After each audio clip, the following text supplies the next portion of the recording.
After the unpredictability of 2020, I thought it would be fun to predict what would happen in K-pop during 2021.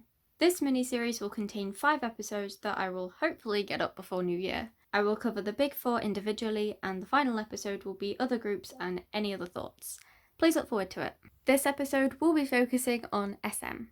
I found it very hard to think of any solid predictions for SM because this year was all over the place for them. SM has really messed up a lot in 2020, so literally anything could happen. In general, I think the company needs to stick the nail on the head and do something with FX and Girls' Generation. Either disband them or give them comebacks. It's just embarrassing to keep them together with no activity. Especially FX. None of the members renewed their SM contracts, so technically FX doesn't have any members. I don't see any reason for them to be together if they aren't going to be used. In my opinion, not disbanding unneeded groups makes the company seem emotionally attached and unable to let go and move on. It's not a good look. Red Velvet. I think Red Velvet will continue as normal this year, however will slowly start to fade into the background. I predict they will have only one comeback, but some of the members will start solo work. I don't see Red Velvet being very active as a group in 2021 because Wendy's still recovering, but we know for certain that they will come back. I predict it will be a deep, meaningful song with personal lyrics written by the members. I don't see it being a breakthrough song, some music show wins here and there, but rather it being a song to feed fans and fill the void. I think even though revelers are patiently waiting for Red Velvet's return, I think the general hype has died down, especially since Irene's scandal and Aespa's debut. However, since this is Red Velvet's first comeback in over a year, I can see people being excited for it. As for the subunit, I don't think anything else will happen with them. Even though Seulgi and Irene were the perfect choices for a subunit, I believe the only reason they debuted was as a placeholder for while Wendy was recovering. They might have a comeback towards the end of the year just to give to fans, but I think they'll disband shortly after. As for individual members, I think Yeri will continue her Yeri's Room series and might start doing some other things on her own. I can tell that Yeri wants to do more, but that she just doesn't know what. I can't see her releasing a solo, but I can see her debuting in another group. I'm thinking of a group along the lines of the Refund Sisters. I can't see Joy debuting solo, but I can see her releasing singles with other artists. Her voice is really unique, but I don't think she would suit a solo, so a collab would be a great alternative. I also see her doing some more OSTs and other cover work. I have a small hunch that either Seulgi or Irene would star or feature in a drama. I think these two are the two members who would shine solo, and I think that a drama would suit both of them nicely. I see Irene as the member who is the most likely to take a lead role, and if that's the case, then I predict it being met with backlash due to her scandal. As for their disbandment, I don't think they will disband, but I can see some members not renewing their contracts and leaving the group. Aespa. This year has been really tough for Aespa. Even in the space of a couple months, they've gathered a lot of controversies, mostly due to the bad management of SM. And I sadly believe this will linger with them and slowly drag them down. I don't think Aespa will drop their AI concept because SM has spent too much time and money planning it out. As for the theory that new members will be added, I'm not opposed to it. I love the current lineup because the members have such great chemistry. I do like the idea of Kwangya being made of the members' initials, but if new members are added, I hope they're treated fairly. I don't want new members to be centered or pushed back. If the company does treat them equally, I can guarantee the public won't. People just seem to hate Aespa and it's really not their fault. In terms of comebacks, I predict they will have 2 or 3 comebacks in 2021, which will continue their storyline. I don't see Aespa dropping their teen crush concept, however I would love to see a cute concept because the members' personalities are so cute. As a random thought, I have the sense that SM is going to give Aespa subunits. Similar to what they do with NCT, I think Aespa will split into 2 subunits and will have them be quite active. However, unlike NCT, I think they will have a system of having a full group comeback followed by a subunit comeback. I think this is how they'll involve the AI into the group. If there are 2 members per subunit, their AI counterparts will make it a 4-member group, and if new members join, they'll simply make new subunits. It's just an idea, but I can totally see it happening. NCT.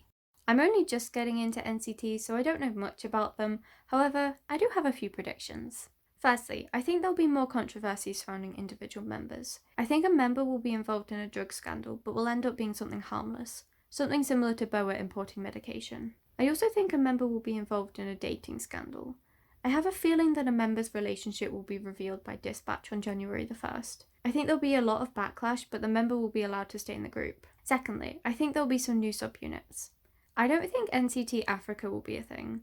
I don't know if that was just a meme or people genuinely believed it, but the industry does not seem interested in Africa at all, so I don't see it being a thing. However, I think there will be an NCT Japan and an NCT America. SM seems to be obsessed with trying to make it in the West, and while overly failing, I can see him continuing to desperately try. So I predict NCT America will contain all the English-speaking members, plus a few versatile members. Whether the group is popular or not depends on the song.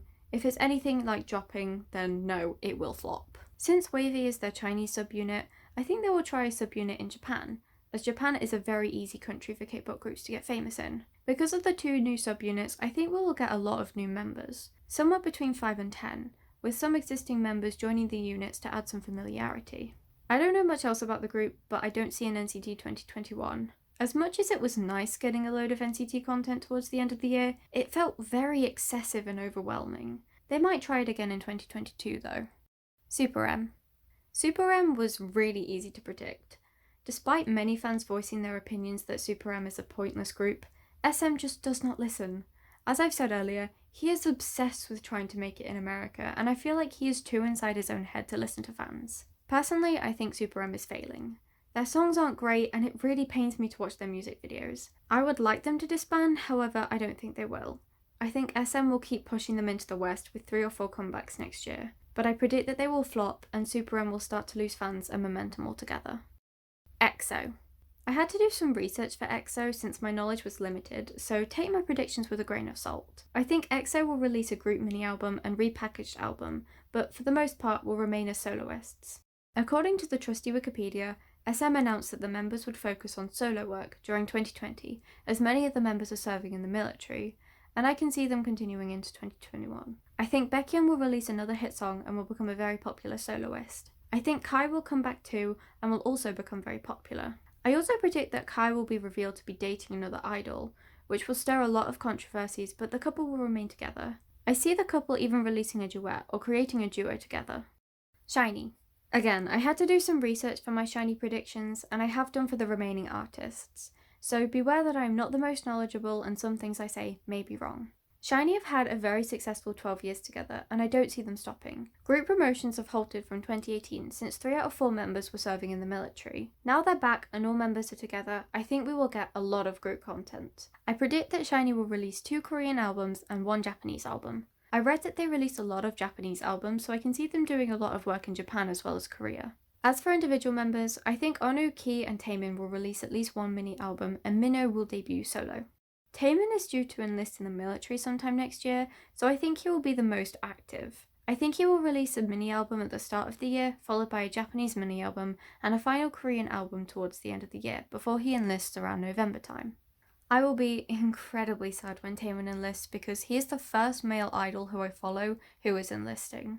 I think all K-pop fans can share the same feeling of sadness when your fave goes into the military, especially the first time you experience it. It's a very alien concept to me, especially coming from England.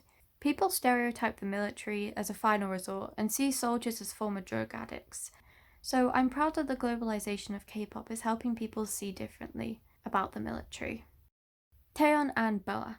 I thought I'd put these 2 together as I don't have much to say about them. I think Taeyeon will continue her solo career as normal and will have 2 comebacks. I think her dating rumours won't harm her much, whether they be true or false. I think she will slowly start distancing herself from the public and possibly be preparing for a retirement or stopping of being an idol. I sadly also think this for BoA. She's been in the industry for 17 years and I think she might want to start taking it slow. I can totally see one of them announcing a marriage sometime this year. I don't know where the prediction came from, it's just a hunch. Thank you for watching, please check out the other videos in this series and please tell me down in the comments what your predictions are for SM in 2021. I hope you had a very Merry Christmas and I hope you have a very Happy New Year. Thank you for watching and I shall see you very soon. Bye bye!